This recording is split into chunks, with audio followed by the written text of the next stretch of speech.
All right, here we are back for episode 2 of the Relax and Recline podcast. I'll see your host here, Matt Kelly, with our second guest, a little different flavor instead of just coaching, but Shannah Dalton here. And before I really get into it, I'll ask, what would you like to be? I know we always just say as coaches, just trainers, and that's probably not correct. So what would you like to be called, I guess, in the profession? And for our listeners, I'm sure they want to know too, aka my mom, who didn't listen to all of it yet, but kind of go with that as your introduction. Yes, of course. Happy to be here. Like you said, my name is Shannah Dalton, and our preferred title is athletic trainer or certified athletic trainer. Just because the term trainer can mean a variation of different things, like personal trainer, confused with strength and conditioning coach, physical therapist, and things like that. So just certified athletic trainer is our preferred professional name. Okay. And then I know, like, going back and forth with emails and stuff like that, there's a lot of letters after your name besides that. What do those mean? So for myself, mine says ATC, which is I have a master's in arts and education, and I am a certified athletic trainer. That's the ATC. And then LAT means that I'm a licensed athletic trainer in the state of Massachusetts, which is each state has their different certifications or qualifications that you need to do within the state to practice athletic training. So for Massachusetts, you have to get a licensure. Okay. And how different is that, at least for you in the states that you've worked in, how different has that process been? Most in Upper New England, so I've worked in New York, Long Island, New York, which it was still like a license, and a lot of other places are licensed, but it can be anything from just having your certification and showing that license takes a little more of a fee and some other questioning. And then some states actually don't require anything, which is very interesting. Oh boy. Well, happy we're not in one of those states. Yes. So I guess talk about kind of your background of whether it's from high school or college, where you're an athlete to start, or why athletic training. Like, that's, I know for me, I'm a coach, and that's all I've really wanted to ever do from being 2 years old on the sidelines, my dad being a coach. But it's a different realm of athletics. Why athletic training? So I was a 3-sport athlete in high school. And so sports was always part of my life growing up too also. And I wouldn't say I was necessarily an injured athlete, but there was that one occasion where I took a good spill and my knee took the brunt of it. And I just remember working with our high school athletic trainer, and they were so helpful, and I got an appointment like right away, and information moved so rapidly. And it was nice to know, like, within a week of the injury that, it was nothing major, and that I could like just rehab and get back into activity. And just knowing that there was that person out there that wanted to help athletes get back onto the field after an injury and try to expedite that process as quickly as possible was something that was appealing to me. So I think it was like senior year of high school, I decided that was a profession that I'd like to be into. So I was a little student athletic trainer with our high school athletic trainer most of my senior year, and learned how to tape and kind of followed them around or shadowed them at games and stuff when I wasn't playing sports. And then that led to looking at colleges with athletic training programs, and then getting my bachelor's in athletic training before moving on to my master's. Okay. And then where'd you go, if you don't mind me asking? So my bachelor's in athletic training, I went to a very tiny school up in New Hampshire called Colby Sawyer College. It is located about 50 minutes north of Manchester, New Hampshire. It's just like halfway if you're trying to go to Dartmouth College. Okay. So you could do some of your internships at Dartmouth College up there. So it's a 4-year program. And then after that, I applied for a graduate assistantship with Adelphi University, which is a Division II college on Long Island, New York, which I got that. And so I moved down to Long Island, New York. And that's on, right? Not in Long Island? Yeah. Just, I guess in, I forget that down there, it's you're online rather than in line. I'm sure your New York listeners will appreciate that, that reference. But yeah, I probably say it their way now. But yeah, and then finished my master's there and ended up with a full-time job opportunity with them after a year and a half at my graduate assistantship. So I did 6 years down in Adelphi University before moving to WPI. And what about WPI has been so great for you? The Division III atmosphere is definitely a lot of fun. The student athletes want to play because they enjoy the sport and they love the sport. And, they have so much academic responsibilities that you just know that they're playing because they love to play. And that, to me, not that you didn't see that at Division II, but it's just so much stronger at Division III. You know, there's no scholarships necessarily involved. Like, they're not getting paid to play in any way, shape, or form. They're doing it because they love to do it. And then just the student athletes at WPI are just a joy to work with. They're very intelligent, very smart, and that's kind of fun for an athletic trainer when you're providing treatment and rehab plans and they're asking questions and being curious about what you're moving forward, like why you're doing the things you do. It keeps you on your toes. That's good. And I'm sorry for looking away here, but the Bruins with their 11 o'clock start today, it looks like they just scored a goal, but it's under review. So sorry for looking away. I know you're a hockey fan, correct? It is. It's on in the household right now. So Jay, what is their the game's under review right now? The goal is? Yeah. So yeah, it's on over here. Well, that's awesome. So now I'm going to put you on a spot. I didn't warn you of this. What's the best sport to work with? Tough one. I've done both. Where I've worked when I was at Adelphi University, you had your own teams, and so you worked specifically with your own team. So there I worked individually with women's soccer at one point, volleyball, field hockey, women's basketball, men's basketball, and baseball. Baseball was my longest. I was individually with them for 5 years. And then coming to WPI, we work equally with all teams and share that responsibility. So that's hard for me to say because I really do. I like diversifying what I'm watching every day. After watching 5 years of baseball and being at practices and watching the same thing day in and day out, you get a little bit of cabin fever after a while. Okay. But the more action and the more injury, the busier I am, which can be fun. So, I can't really be biased. You don't know who's listening. I love all sports and all of them equally. I got you. You didn't play to the interviewer and say football just for me, but I appreciate that. Good way to answer without knowing that was coming. Well, cool. So I'll put this out there too, because I'm actually just curious. What goes into kind of the athletic training schedule? Because if I'm not mistaken, it's almost like a student athlete where it's like 6 days and you got to have a day off per week and things like that. How does that all work? And how do you manage it even more so?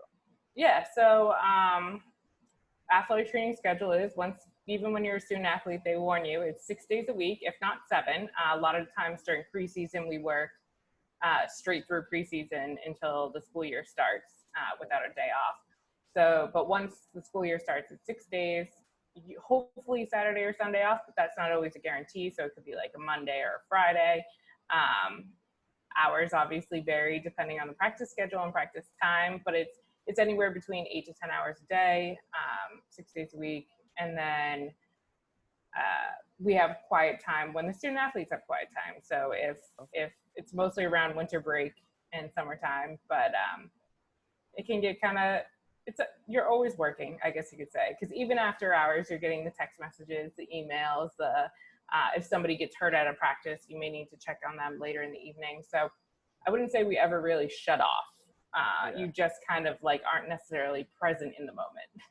Because I think you kind of answered it, but my follow-up question was going to be, as coaches, we have our season, and then we've got the recruiting and development season, and then non-traditional, and then summer camp evaluation stuff. So we kind of can separate it. For you guys, it's just it's just different sports with different things going on. There's no break in any of that. There's no break.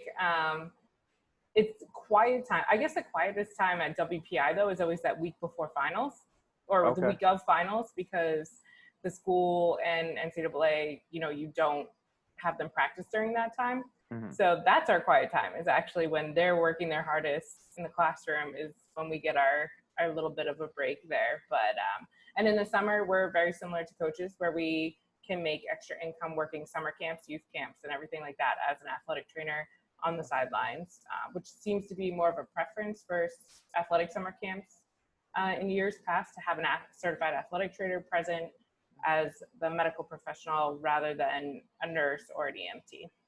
I gotcha. Because you guys are trained kind of to handle a lot of those kind of situations that would happen kind of in any kind of, I guess, physical interaction kind of thing. Correct. Especially when it comes to concussions and how concussions have increased in awareness over the past few years. And it's not just a football thing, by the way. No, definitely not. Another kind of question too for you along those kind of lines are what advice would you give to someone who was thinking about being an athletic trainer? And what process would you be, obviously to go to school for it, but like other than that, what would you kind of advise them? If you want to become an athletic trainer, the biggest thing to do is kind of test it out beforehand. So if you're a high school student athlete, and you can shadow your athletic trainer at your high school, that was like the best kind of giving me an idea of how crazy the schedule could be. Because not only was I a student athlete, but also trying to get the hours in as an athletic training student shadower. So really, I was filling the extra time and everything like that. But just kind of getting, if you're not a student athlete, if there is a non-student athlete listening, it's important to get some experience in that, because it is so much similar to a schedule of a student athlete. You are on their schedule. We're there an hour before they get there. We're there 2 hours after cleaning up. Like, you're on such a similar schedule that it's definitely easier for student athletes to merge into that role. But it's just a lot of, it's nights, weekends, holidays. You just got to go in knowing that you're just going to grind it out. I think that's the hardest thing that people don't understand. So when I was an undergrad, we started with 35 undergraduate athletic training majors, and we graduated with 9. Oh, wow. Okay. That's a big change there. Yeah. So it's a major that usually tends to have a lot of transferring or changing of majors once people realize the hour and clinical experience commitment. But interesting. It is fun. And I mean, you become a jack of all trades. Like, you know how to do first aid care, evaluation, injury prevention, rehabilitation, administrative roles, like, you know, saving lives type stuff, CPR, AD. So you learn a lot of different trades in kind of like a short 4-year term. So. Okay. Cool. The next thing I got for you here too, and I keep saying that every time I go to ask a question, which I don't know why, I got to fix that. But the next part is, I know for myself, I'm not that old, but when I was coming from high school and transitioning to a college athlete, in high school, we didn't have an athletic trainer. I know they're starting to kind of change that, and more high schools are. But what would you say to the high school athlete transitioning to college who might be afraid of going to the trainer or athletic trainer, sorry, because that means that they're like hurt and can't go out and play anymore? What would you kind of say to kind of erase that stigma? So we're completely different than probably a lot of their initial perspective of an athletic trainer is. So we're more of a tool that they can use. We're there to help them stay on the field, not to take them off the field. We're there for when something just slightly doesn't feel right and you want to take care of it before it becomes something where you need to take time off and rest.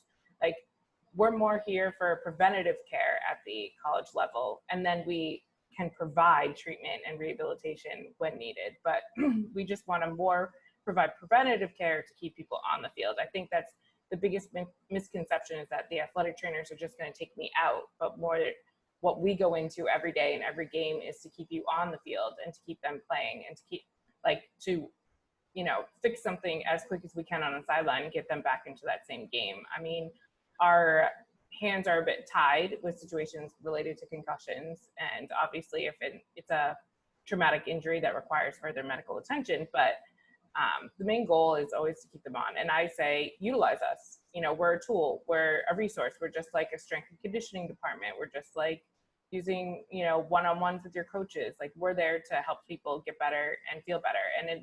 And it doesn't have to be an injury. It could be, I'm just a bit fatigued. Like, I feel like I'm not getting my legs back after a practice. Like, what can I do to kind of fix that issue? Nutrition, you know, hydration, proper hydration, things that they probably didn't even think about when they were a student athlete. Like, many didn't think about nutrition. They probably went to McDonald's and got a burger before their 6 p.m. game that night and had the burger, fries, and a Coke before playing, where, you know, we're there to help to, this is how you can make yourself a better athlete and a like healthier athlete in the long haul too. So keeping you on the field, court, pool, track. Am I missing anything else? Grass. Pitch, I guess, for soccer, right? They call it a pitch. Mound, yeah. Mound for baseball. I guess the field kind of covers those things, but yeah. So. And then, so this is, I guess, could be personal, but do you have a certain treatment that you like giving? I don't know if that's the right way to, or I don't know, whatever it is. Go ahead. Well, I guess I know what you're trying to ask. You're more like, do I have some go-tos Yeah. for when I'm, Like, are when you I'm like, like I training love athletes? taping ankles, or I'm a big like, hey, go get some heat, or I'm a big stim person? Like, what's your number one, Um, or does it not matter?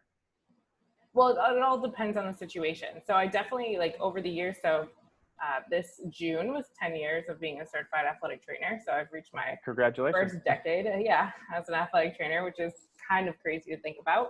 But definitely, as I've grown over these years with experience and stuff, the biggest thing is to look at the person as an individual and Okay. look at them like their individual case. No one's by the book.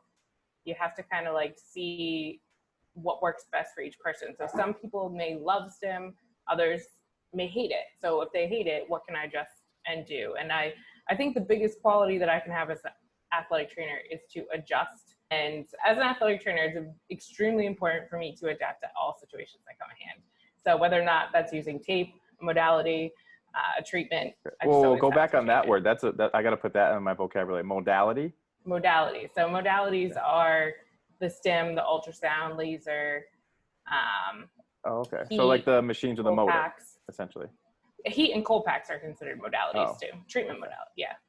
Shows you how much I know. But and then Yeah, so this is something too for me personally. When I was a student athlete, not going to say where, but I will say the trainer's name in case I'm sure he doesn't know how to use a computer. But Ray you mean LaBeouf, when I athletic was a trainer? student, yeah, athletic trainer. Darn it. But when I was a student athlete, he said my ankles were absolutely perfect for taping.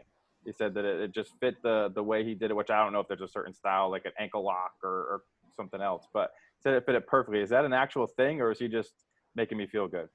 No, the preference to when you're learning to tape ankles or taping ankles is the bigger the foot, the better. So the Okay. best feet and not that you have big feet, I'm not saying that, I'm taking that. I but if you take like a petite like person with really skinny ankles, you'll get a lot of the tape will get wrinkled and this and that. So it's better to have like a bigger foot and not as many like curves to the ankle, I guess you could say. Okay, so I must have big feet and not a curvy ankle. Okay, Well, I'll take it. most men's basketball players, O linemen, D linemen, most larger feet, I guess, are easier to tape. But you get that tiny petite person that has like this itty bitty ankle where they probably wear a kid size shoe, and if you're not used to taping it, it doesn't always come off so pretty. Okay, good to know. And then I'll get a little more into the situations in the world and stuff like that. But as being an athletic trainer, saying it right that time, you're interacting with people all the time, every day, all day.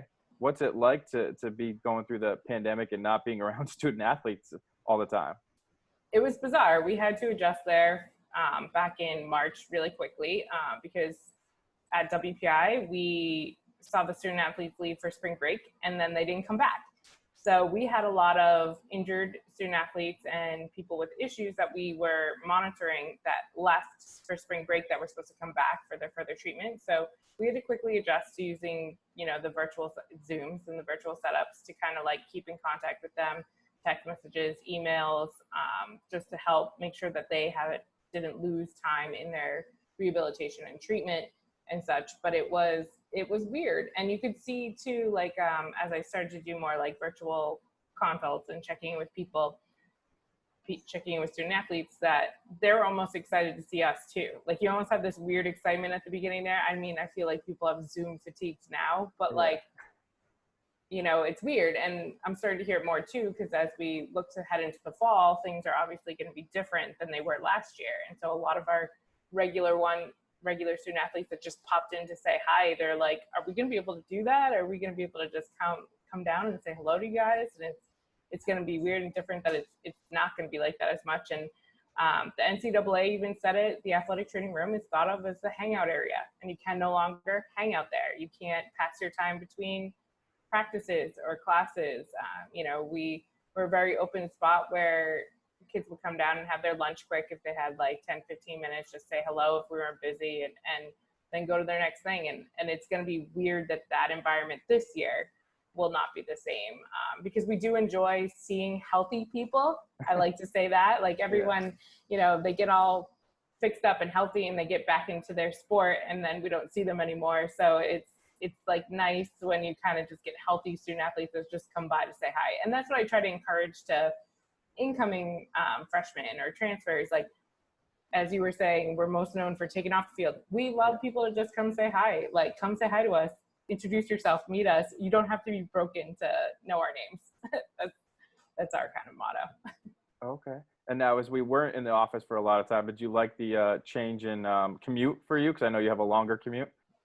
Yeah, I can say that I definitely didn't miss the 2-hour round trip commute from Worcester to Boston each day. I feel like I got a lot more stuff done. I could answer a lot more emails. I could get a lot more administrative things done. But at the same time, you know, if it means going back and seeing everybody, it's okay. I'll pick up the commute again. Okay. What do you do to entertain yourself on the commute, or just pay attention to the road? I mean, that's a good thing to do for any drivers, but yeah. Well, I listen to your podcast, and then thanks for that. And what I did, I started picking up a lot more podcasts. The NCAA has a lot of the social series right now that are related to COVID stuff, and some of the social aspects for student athletes are facing and stuff. So I've been trying to listen to more of those to just kind of stay in the loop. And also my guilty pleasure is kind of like Dateline podcasts. Okay. I feel like that's a trendy thing right now, to like true crime or Dateline and stuff like that. Yeah. So I've listened to a few of those, mixing the radio, but the podcasts or Audible books are definitely make the ride go smoother. Okay. What's the go-to book in the car? I mean, I can't think of reading like a horror book in the morning on a morning ride like that. What would be like the go-to kind of style of book, I guess? I love historical fiction. Sorry. Yeah. Science fiction? Okay. Historical fiction. I cut you off. That's a big difference. Yeah. Okay. Like nothing wrong with sci-fi. That's just not, it's more historical fiction. So I like when it's like a fake story, but it has good historical information in it, just so it's like it almost feels more realistic when you know that parts of history are relevant in it. But okay. And I had then a weird history. I could have been a history minor. I was like 2 classes away from it in undergrad, but so I enjoy a little bit of history. Okay, interesting. Did not know that, and now I do. Okay. What about, like, I'm sure you have a little more time. What about like favorite Netflix show or anything like that that you've been binging or watching from time to time? Well, I'm a huge The Challenge fan on MTV. Some of our student athletes know that I have a terrible reality TV preference, but it's okay. It helps with our chats during the day when I watch the same materials they do sometimes. Okay. But so The Challenge is actually older. It's like it's on its 36th season. It just got approved for. So we actually, during COVID, our friends and we have like a Zoom chat every Wednesday night. We got that tonight, which is, that's why I had to do this nice and early. Yeah. Where we get on a Zoom call, we like, it's like fantasy football where we drafted teams and we have the reality players, like are our players, and we get points for like fighting, arguing, leaving a challenge, stuff like that. Oh, geez. Am I going to have to cut that out? Is that like an NCAA violation with that? No, it's not for money. It's not for money. I'm playing. I know don't they do that stuff with like the Bachelorette and the Bachelor and stuff like that? I don't watch any of those shows, but I feel like I've seen it on social media and stuff like that. Yeah. So no, we don't play for money. Don't worry about that. We just it's for pride. Okay. Pride is a very important thing, though. Yeah. So who's the best reality TV? Who knows the best reality TV players? I mean, that's pride on the line. All right. And then what about the whole AT team? I know there's more than just you. That's the athletic trainers on our campus and all the things that they do. How have you guys been staying together? Pretty good.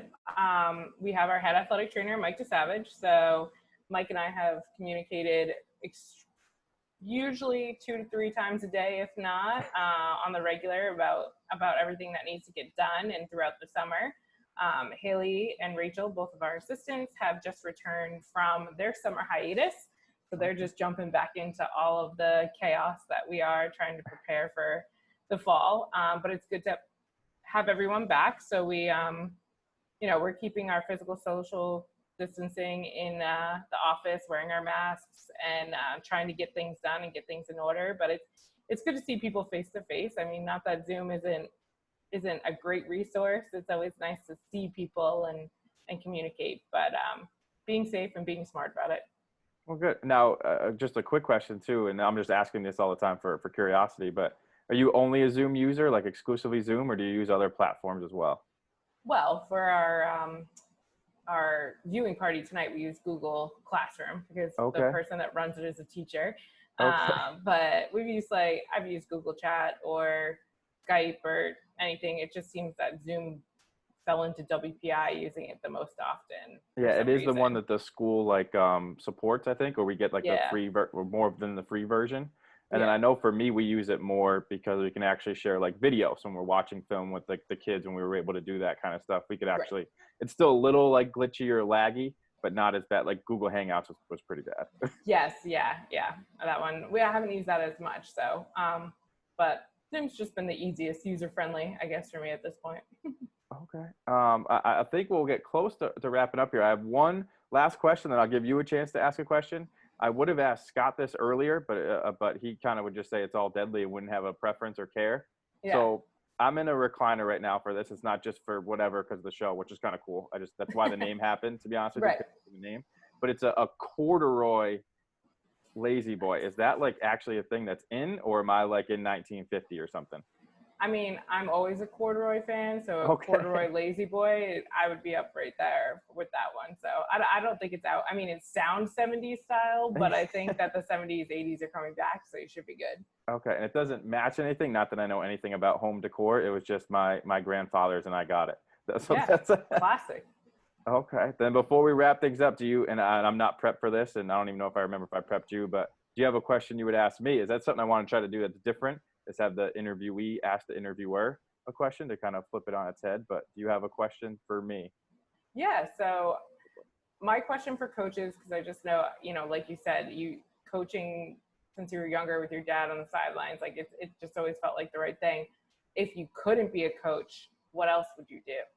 So I actually have a good answer for this one because I didn't just go right into coaching out of college when I graduated. So I had the dream, obviously, when I was like, can vividly remember being 2 years old, or maybe not 2 years old, but being like just out of diapers on the sideline, drawing up a play on the coach's whiteboard with the guy. I still remember telling the players this and them looking at me like I was a crazy man. But I had like a big circle because I had the receivers running a route and they would run in circles to make the DBs dizzy before they ran by them. But I didn't think that they would also get dizzy themselves because you're younger, you don't think that. Yeah. So I obviously always wanted to be a coach, and it kind of started that process. But when I graduated college, I actually had been up for a couple different opportunities with my sports management degree to try to work in sports still. It's obviously maybe not coaching, but I tried to get into, I had opportunity or an interview or the whole process with the Pawtucket Red Sox, which will now be the Woo Sox, to try to get in through kind of into the front office of baseball that way. And then I had something that I had gotten through one part of the process for, but with ESPN to be like in the back of different things for production and whatnot. Oh, nice. Obviously, neither one of those things happened, and I ended up going into coaching and things like that. But that was my thought process. So I have a good answer for that question, even though I wasn't prepared. Well, you just always, coaching is always usually from childhood, so it's not a natural progression, but it tends to be for many athletes. So it's just always I always wonder what people would do if they weren't doing that. And I don't think anybody that I've worked with even knows that, to be honest with you, except for obviously the first people right away when I said why I was there. But even that, like I think most coaches would have something to do with the sports related field if they weren't coaching. Yeah, it's hard to get away. Yeah, I mean, for me, it's always feel like I'm still not playing, but you feel all the motions of playing and the things that the kids go through and the student athletes have to deal with and all that fun stuff that makes you feel like you're still young and feel like you're still playing. Yeah, it's true. Well, thank you for spending the time with me here today, and can't wait to put this out. I'm excited. Thanks for I guess listening to my struggling through asking questions because it's new to me still. But thanks a lot. Yeah, no problem.